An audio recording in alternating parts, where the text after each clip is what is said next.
Radio WRVA, the voice of Virginia.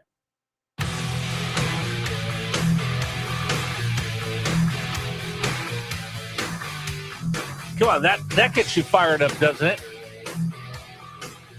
Thinking a little football, right? Right? Today's August 11th, 2026. It's National Son and Daughter Day, National Presidential Joke Day. All right, we'll stay away from that one. National Hip Hop Day. Today is the day that they say hip hop was born. It's National Panini Day. Dave, do you have a panini maker? I do not, but I do love paninis. Do you? Yeah, I think they're good. What is a panini? Basically a mashed sandwich. So if I took my old George Foreman grill, I could make a panini out of it? Something close to it, yeah. I'd have to go to Panera Bread to get one of those. Or Wawa. Panera works too. Oh, Wawa will make them too. Okay. All right. Well, happy National Panini Day to everybody. I still use my Foreman. You still have one? Oh, yeah. Really? Oh, yeah. They still make them. Okay. Wow. In fact, I used it yesterday to make a turkey burger. Really? It's shocking. Yes. Everything old is new again, Rich. Do you have a DVD player in your house? A cassette player? I don't have a cassette player. tape? I can play DVDs on my Xbox. Do you still have Pong? No, I don't. Oh, now he's going in the Wayback Machine. I remember I used to work with Booger McFarland, and Booger was talking about he had a fax machine at his house. I'm like, a fax machine? How old are you? Sorry, was it the kind that used the roll of the slimy fax paper? I don't know, but we went on for like an hour on fax machines. I'm like, listen, Grandpa, there's things called the internet and email. And he swore by his fax machine. I'm like, I don't even know how he'd get a fax anymore. Or just a printer. Yeah, exactly. Gary, you might find this interesting. You know, Skip Bayless, the sports commentator? I do. He used to have a fax newsletter. Like, so think of everybody you subscribe to an email blast or an email newsletter. He wasn't the only one that did that. No, but I remember he had that, the Cowboys Report or something like that. And he had gotten fired from the newspaper, and he did this subscription, and he would fax you his articles every day. It was a blog before the word blog was invented. Well, okay, so I'll show you something about that as well. So he had this email this fax that he would send out, and he would go on radio shows. So we were his affiliate in Los Angeles. So he would come on with Bob Golick and I to plug his fax newsletter. This is just making me sound old. I just sound old right now. All right, so blogging, where you sit there and write out all your thoughts and share them with the world. I was watching something on YouTube yesterday. You know where that kind of came from? That idea came from? Where? Dave, do you want to guess? I have no idea. Doogie Howser. Really? When he wrote like the little notes on the computer, on his desktop computer at the end of the show. Huge desk. Yes, at the end of the show. Exactly. And he would write his diary out. And that's where the concept of blogging, the birth of the blog. Yeah, because the show got canceled. I don't know why I was watching this yesterday on YouTube, but the show got canceled. I did read for half hour. Rabbit hole much? YouTube. Exactly. I'm on this channel that talks about TV shows from the 70s, 80s, and 90s. But the show was supposed to end with Doogie leaving medicine, becoming a writer, and they were going to take all of his journaling that he did online and use it for his first book, and then he's going to become a big writer. Has nobody learned anything from Dr. Fauci? Why are you writing all this stuff down? In your personal diary, especially on a company computer. So can we blame Doogie Howser for Dr. Fauci? Well, you just never write it down.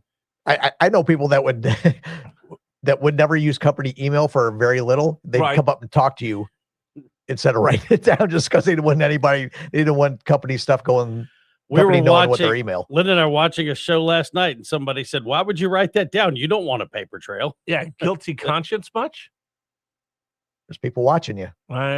You constantly. All right. Anyway, I wanted to bring this up. WNBA. The story's kind of bubbled up after we got off the air yesterday. So I did the whole thing yesterday. If you want to go back and listen to the show, here's what I told you. Sophie Cunningham is not a warrior for conservative politics. She's simply a basketball player. But unfortunately, everybody needs everybody to take a stance. She simply said in an article that was printed at ESPN, the magazine, that we should stand up for little girls, protect them in sports. That was it. It was just a comment amongst an entire article written about Sophie Cunningham.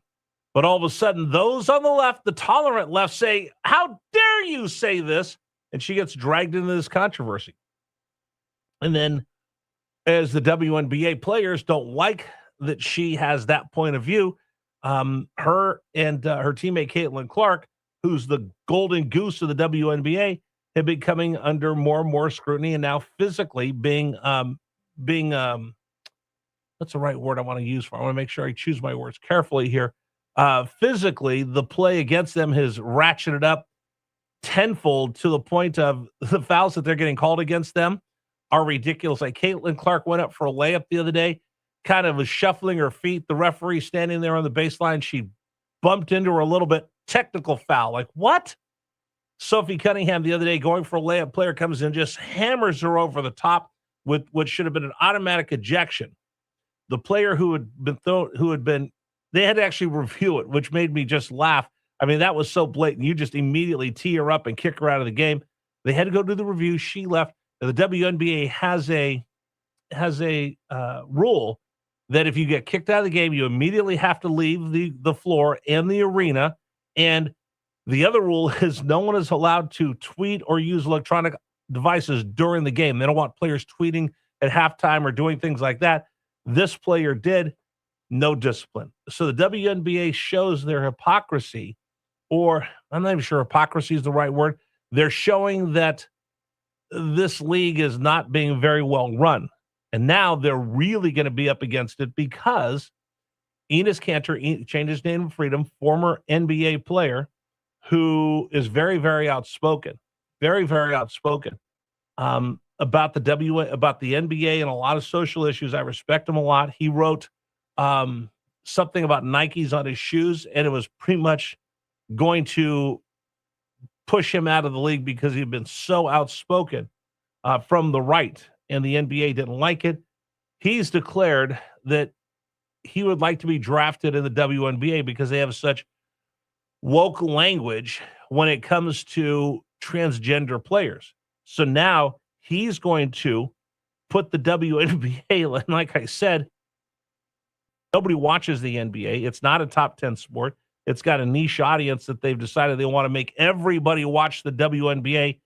It's summer programming for ESPN, to be honest with you. It's not a huge ratings bonanza, but it fills programming until football comes around.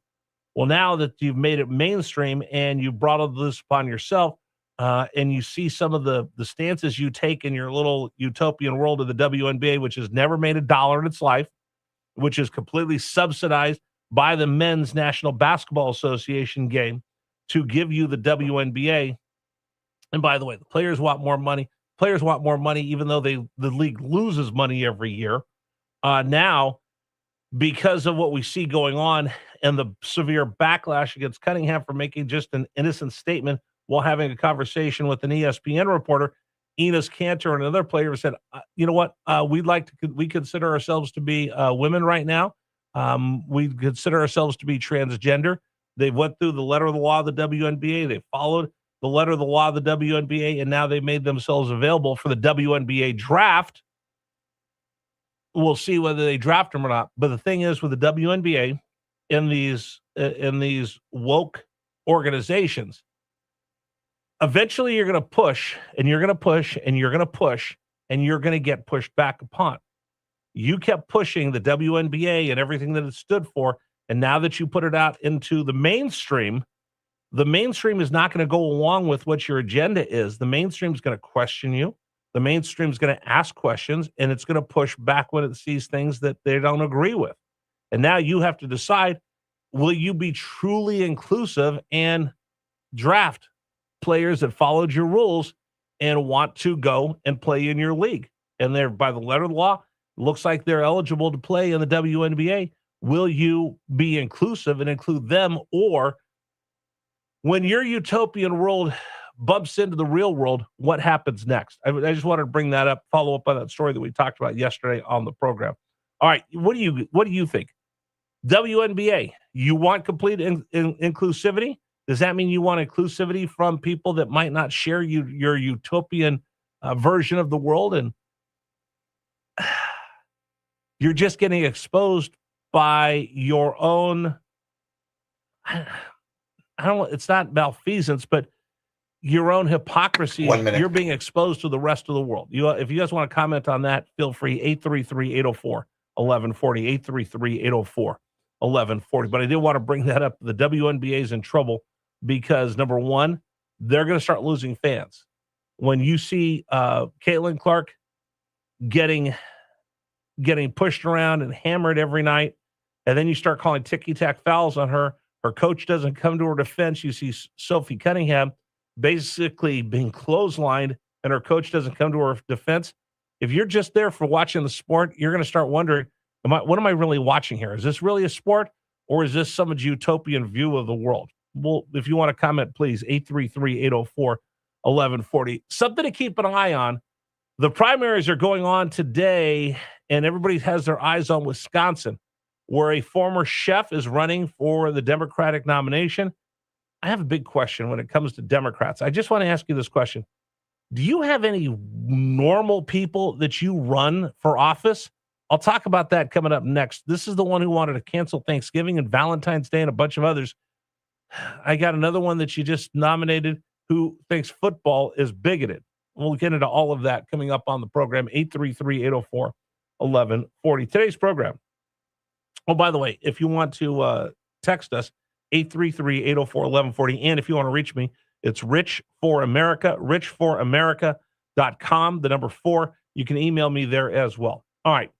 Now, today's program is brought to you by Pearson Signature.